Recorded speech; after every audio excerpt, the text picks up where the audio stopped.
Bueno, continuando con el módulo de valvulopatías, el tema de la clase es sobre el tratamiento de la estenosis mitral, tanto el tratamiento médico como el tratamiento quirúrgico. A modo de introducción, un breve repaso: la principal etiología de la estenosis mitral es la fiebre reumática, ¿sí? En la mayoría de las veces, el compromiso de la válvula mitral se da de manera combinada, ¿sí? Generando tanto estenosis mitral como insuficiencia mitral. En casi el 40% de los casos, la fiebre reumática no solo genera compromiso de la válvula mitral, sino que también compromete otras válvulas, fundamentalmente la válvula aórtica, y seguido por el compromiso de la válvula tricúspide en un menor porcentaje, ¿sí? Existe un periodo asintomático desde la infección por el estreptococo del grupo A hasta el primer episodio de fiebre reumática, que es un periodo de latencia de hasta 20 años. Y la fiebre reumática produce cambios característicos, que son el engrosamiento de los bordes de la valva, la fusión de las comisuras, el acortamiento y la fusión cordal. Todos estos cambios llevan a un cambio característico y a un signo característico en el ecocardiograma, que es la apertura endomo, ¿sí?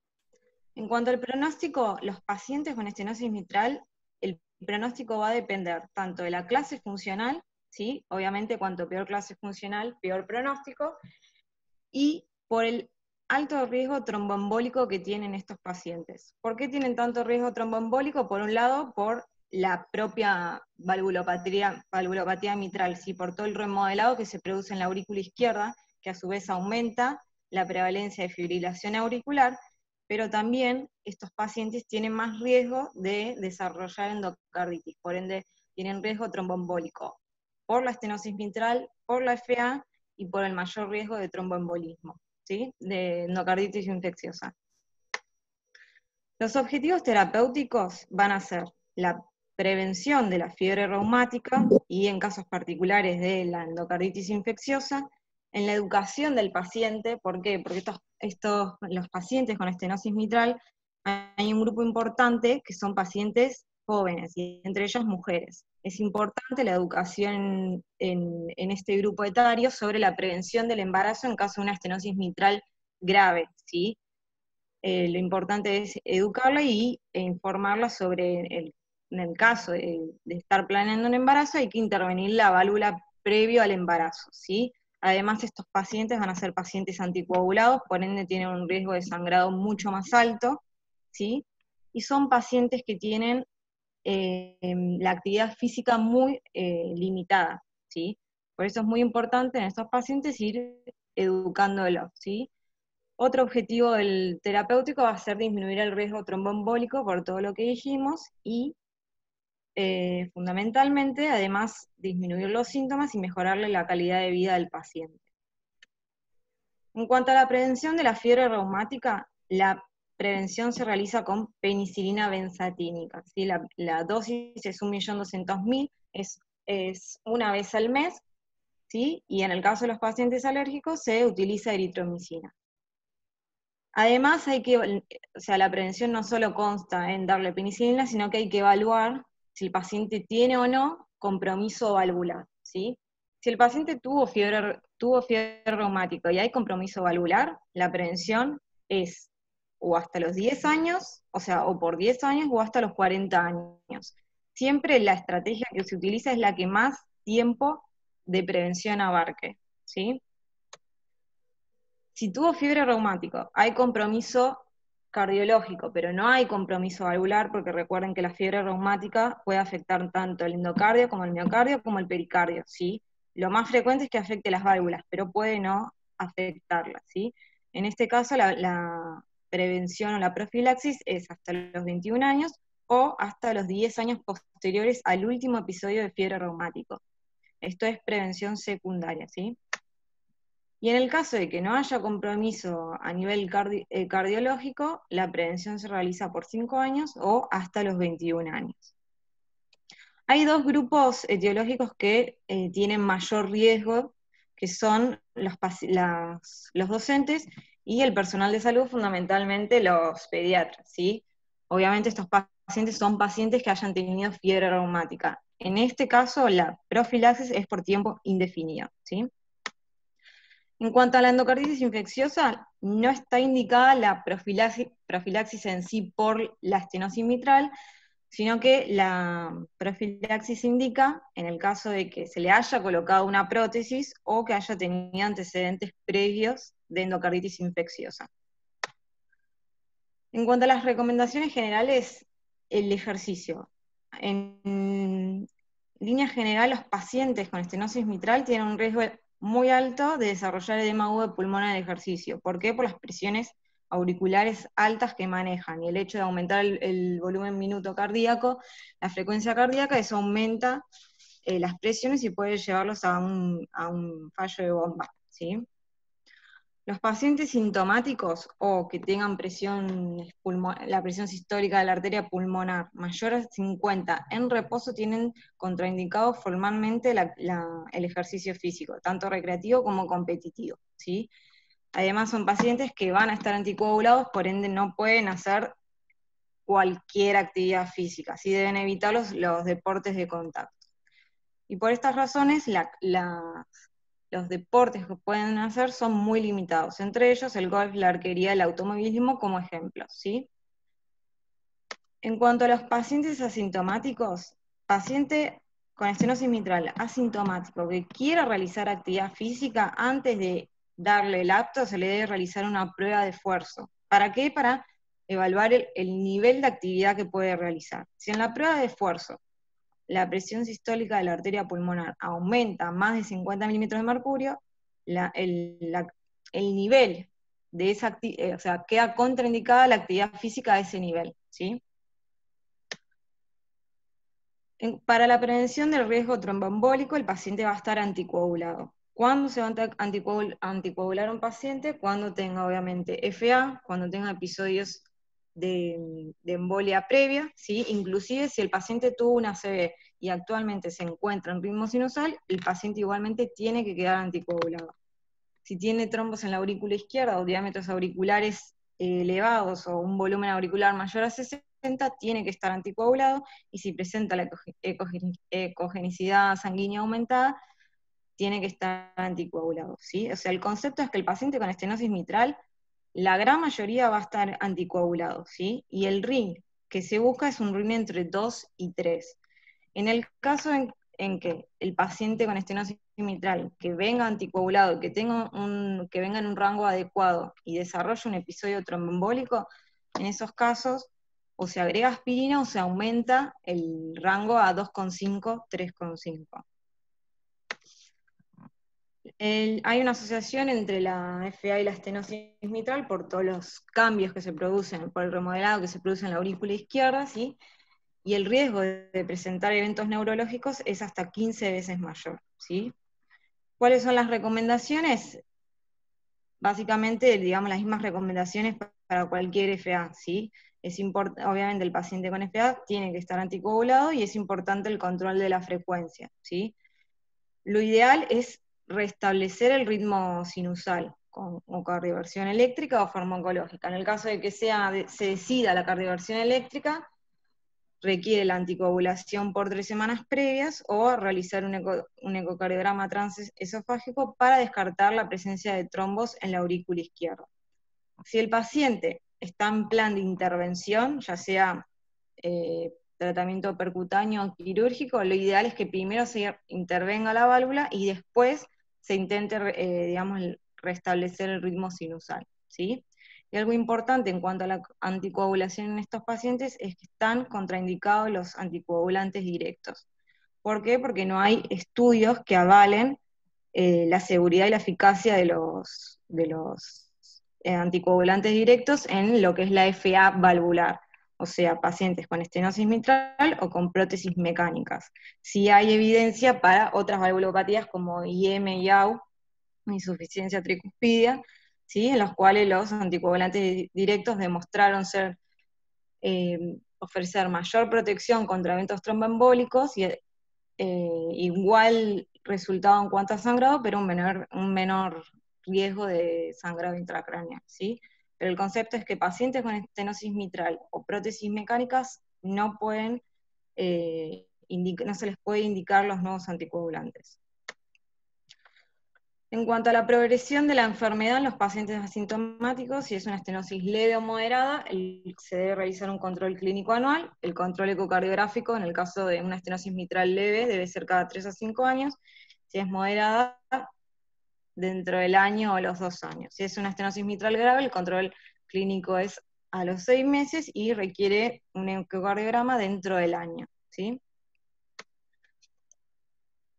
En cuanto al tratamiento sintomático, el principal síntoma va a ser la disnea de esfuerzo. Esta disnea puede ser de origen arrítmico por una FPA o una aleteo auricular, ¿sí?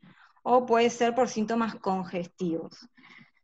Las opciones de tratamiento van a ser el tratamiento médico, el tratamiento percutáneo y el tratamiento quirúrgico.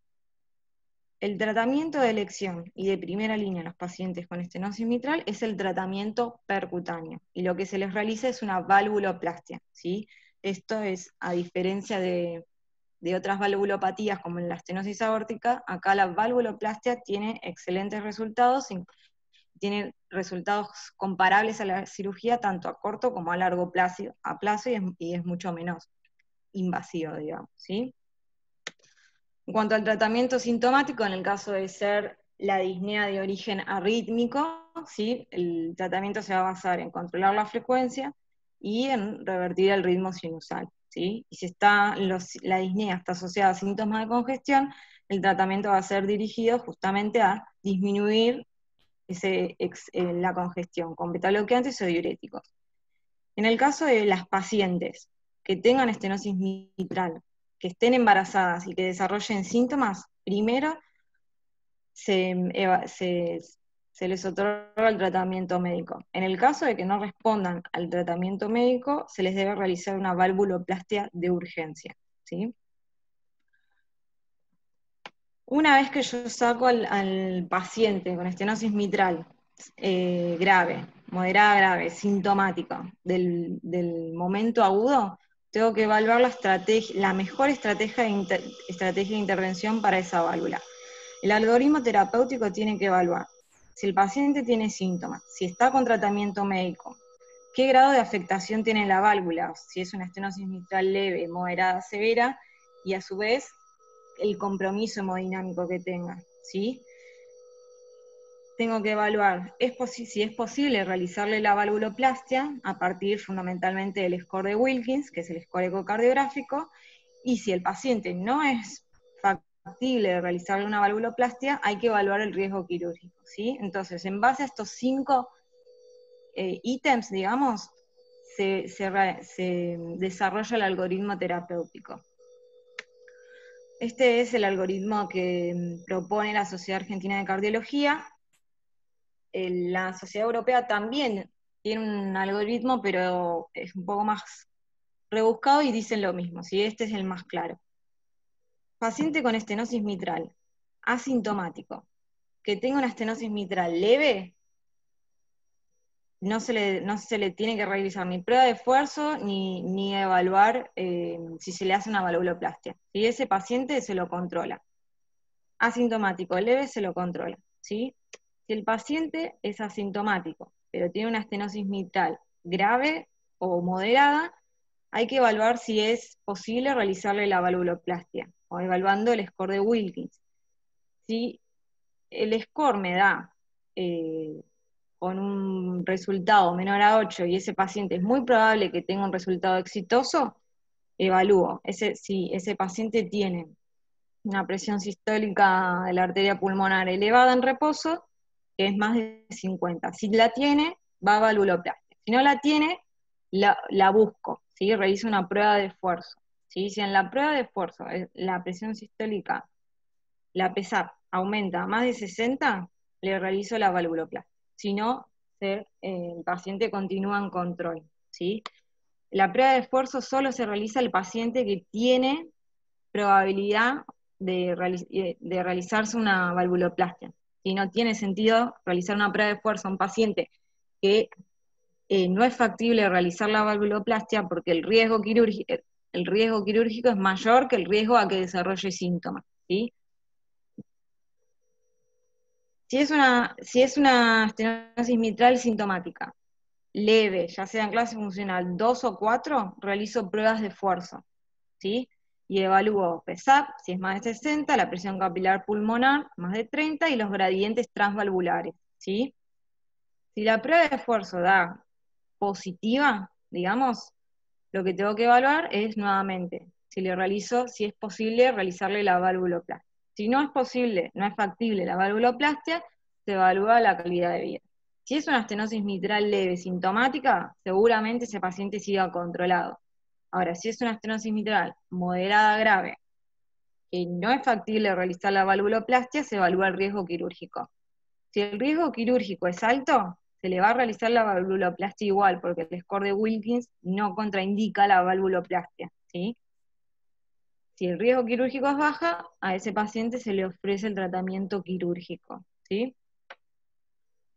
Y en el caso de que exista antecedentes de embolia recurrente, ese paciente va directamente a cirugía, ¿sí? Entonces, como conceptos, el paciente con estenosis mitral sintomática, evalúo la probabilidad de éxito con el tratamiento a partir de la valvuloplastia y evalúo el riesgo quirúrgico, ¿sí? Este es el score de Wilkins, por el cual se evalúa la probabilidad, la factibilidad de la valvuloplastia. Son 4 puntos: la movilidad, el engrosamiento, la calcificación y el engrosamiento subvalvular. El score va desde 4 a 16, ¿sí? El puntaje ideal es que sea menor, el índice de menor a 8, ¿sí? Pero, nuevamente, el score de Wilkins no contraindica para realizar la valvuloplastia. Estos son otros 2 scores que se los dejo, pero el más utilizado es el score de Wilkins. Las recomendaciones de la guía europea, básicamente lo que dicen es que todo paciente que se le pueda realizar valvuloplastia hay que realizarle, ¿sí?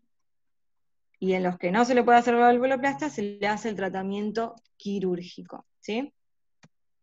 Las contraindicaciones para la valvuloplastia son estenosis mitral leve, ¿sí? Mayor a 1,5, que exista un trombo en la aurícula izquierda, que exista insuficiencia mitral severa, que haya calcificación grave de las comisuras. Acuérdense que esto no lo evalúa el score de Wilkins, que el paciente, además de una estenosis mitral, tenga otras valvulopatías severas que requieran tratamiento quirúrgico, o que presente enfermedad coronaria que deba también ser intervenida quirúrgicamente. Las opciones del tratamiento quirúrgico son la valvulotomía cerrada, abierta o el reemplazo valvular, ¿sí? Es decir, o la reparación o el reemplazo. La valvulotomía cerrada quedó totalmente en desuso por la valvuloplastia, ¿sí? Así que en el caso de que se realice la reparación, lo que se hace es la valvulotomía abierta. El riesgo es del 1 al 2% y el reemplazo valvular conlleva un riesgo quirúrgico del 3 al 8%, ¿sí? ¿Cuándo voy a indicar la cirugía? Cuando existan contraindicaciones para la valvuloplastia mitral, ¿sí? Y el riesgo quirúrgico sea bajo y no existan comorbilidades importantes como EPOC severo, insuficiencia hepática o renal severas, o antecedentes oncológicos con una expectativa de vida menor a 3 años, ¿sí? Otra indicación es cuando posterior a la valvuloplastia, como complicación, se desarrolla una insuficiencia mitral severa, ¿sí? Las principales complicaciones de la valvuloplastia son la insuficiencia mitral severa y el hemopericardio, ¿sí? Así que en el caso de que desarrolle IM severa, se realiza la cirugía. Cuando existen otras valvulopatías que requieran el tratamiento, en el caso de que haya habido una endocarditis infecciosa reciente, y cuando haya enfermedad coronaria asociada y requiera cirugía, y cuando haya antecedentes de embolias sistémicas recurrentes, ¿sí? Entonces, como conclusiones, la principal etiología de la fiebre reumática, de la estenosis mitral, es la fiebre reumática, ¿sí? Se recomienda la profilaxis mensual con la penicilina benzatínica, una vez, 1.200.000 unidades, una vez al mes. La profilaxis para la endocarditis infecciosa, en el caso de que no existan antecedentes de endocarditis previa o de prótesis, no está indicada, ¿sí? El principal riesgo de estos pacientes es el riesgo tromboembólico y el sangrado, ¿sí? Y el tratamiento de elección siempre debe ser la valvuloplastia en el caso de que sea posible.